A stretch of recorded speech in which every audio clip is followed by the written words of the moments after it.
சென்னை புளியந்தோப்பு ஏகாங்கிபுரம் குடிசை மாற்று வாரியத்தில் செயல்பட்டு வரக்கூடிய பல்நோக்கு கட்டிடத்தில் நூலகம் ஒன்று செயல்பட்டு வருகிறது. இந்த நூலகத்தில் பெண் பொறுப்பாளர் பணிபுரிந்து வருகிறார்.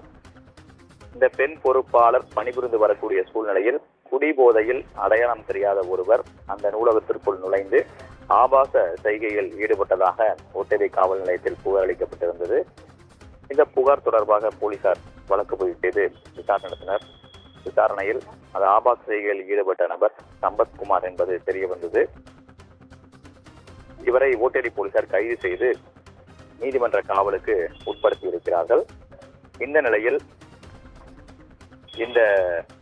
இந்த விவகாரம் தொடர்பாக ஒரு வீடியோ ஒன்று வெளியாகி இருந்தது.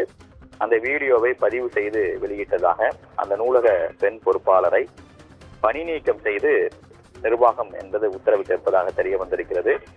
இந்த ஆபாச செய்கை ஈடுபட்டது தொடர்பான வீடியோ வெளியிட்ட பிறகுதான் காவல்துறையினர் நடவடிக்கை என்பதை எடுத்திருந்தார்கள். ஆனால் இந்த வீடியோ வெளியாவதற்கு முக்கிய காரணமாக அந்த பெண் பொறுப்பாளர் மீது குற்றச்சாட்டு எழுந்தது.